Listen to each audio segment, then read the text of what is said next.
जय श्री हरि। धर्मराज की जय। धार्मिक मान्यताओं के अनुसार हर व्यक्ति को अपने जीवन काल में धर्मराज की कहानी जरूर सुननी चाहिए। कहते हैं इस कहानी को सुनने से वैकुंठ के द्वार खुल जाते हैं। धर्मराज की कहानी कोई 1 साल, कोई 6 महीने, कोई 7 दिन ही सुने, पर जरूर सुननी चाहिए और उसके बाद उसका उद्यापन भी करना चाहिए। उद्यापन में अपनी श्रद्धा अनुसार काठी, छतरी, टोकरी, टॉर्च, साड़ी, ब्लाउज का पीस, चप्पल, बाल्टी, रस्सी, 6 मोती, 6 मूंगा, यमराज लोहे की मूर्ति, लोटे में शक्कर भरकर 5 बर्तन, धर्मराज की सोने की मूर्ति अथवा मिट्टी की मूर्ति, अपनी श्रद्धा अनुसार चांदी का चंद्रमा, सोने का सूरज, चांदी का सठिया किसी योग्य ब्राह्मण को दान में देना चाहिए। और धर्मराज की कथा नित्य नेम से सुननी चाहिए। धर्मराज की कथा। एक बार 2 सेठानियां थी। एक के घर में धन बहुत था लेकिन कंजूस थी। दूसरी के पास धन थोड़ा कम था लेकिन मन से बहुत दयालु थी और दानी भी थी। रोज सवेरे उठती, गंगा स्नान करती, तुलसी माता, बड़, पीपल, सींचरी भगवान के मंदिर में जाकर पूजा किया करती थी। फिर धर्मराज जी और सूरज भगवान की कहानी सुनती, भगवान को भोग लगाकर अतिथि को जिमाती, गाय कुत्ते के लिए ग्रास निकालती। दूसरी सेठानी इस धर्मात्मा सेठानी को देखकर हंसा करती और कहती, पता नहीं कि दिन भर क्या करती रहती है। कुछ समय बीतने पर दोनों सेठानियों को भगवान का बुलावा आया। तब धर्मात्मा सेठानी के लिए तो यमराज जी ने विमान भेजा, लेकिन दूसरी को दूध मारते हुए ले गए। रास्ते में सेठानी बोली, मुझे भूख लगी है। तब दूध कहने लगे कि किसी को खाने को कुछ दिया होगा तभी तो तुम्हें मिलेगा। फिर सेठानी बोली, प्यास लगी है। दूध बोले, किसी को पानी पिलाया होगा तभी तुम्हें पानी मिलेगा।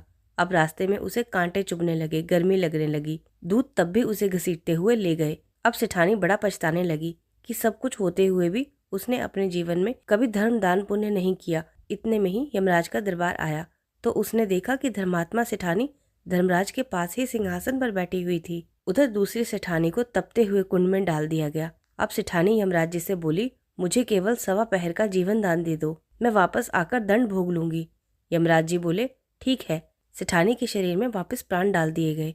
फिर मृत्युलोक में आते ही पंडितों को बुलाकर उस कंजूस सेठानी ने धर्मराज की कथा सुनी और सब तरह से दान दिया। इतने में 1.25 पहर का समय पूरा हो गया। अब की बार विमान जब उसे लेने आया तो 1.25 पहर के दान धर्म से सेठानी को अब स्वर्ग मिला। अब सुनिए धर्मराज की दूसरी कथा। एक समय की बात है, किसी राज्य में हरिदास विष्णु सेवक और उसकी पत्नी गुणवती रहते थे। गुणवती बहुत सुशील और भगवान विष्णु की परम भक्त थी। वह एक पतिव्रता स्त्री थी। उसने प्राय सभी प्रसिद्ध देवी देवताओं के व्रत, एकादशी का व्रत नियम पूर्वक किया, परंतु धर्मराज की पूजा उसने कभी नहीं करी थी। अतिथि सेवा से वह कभी पीछे नहीं हटती थी। इस प्रकार सदाचार तथा धर्मपरायण से वह अपना जीवन व्यतीत कर रही थी। एक समय गुणवती मृत्यु को प्राप्त हो गई। अच्छी तरह धर्म कर्म के प्रभाव से यमदूत उसे आदर पूर्वक पापियों को अभय प्रदान करने वाले धर्मराज के लोक में ले गए, जहाँ उसने देखा कि उस लोक के 4 द्वार हैं। नगर के बीचों बीच धर्मराज जी का बहुत भव्य सुंदर मंदिर है। इस मंदिर में धर्मराज जी विराजमान है। उनके पास में चित्रगुप्त जी भी विराजमान है, जो मृत व्यक्तियों के पापों का लेखा जोखा धर्मराज जी को सुनाते हैं।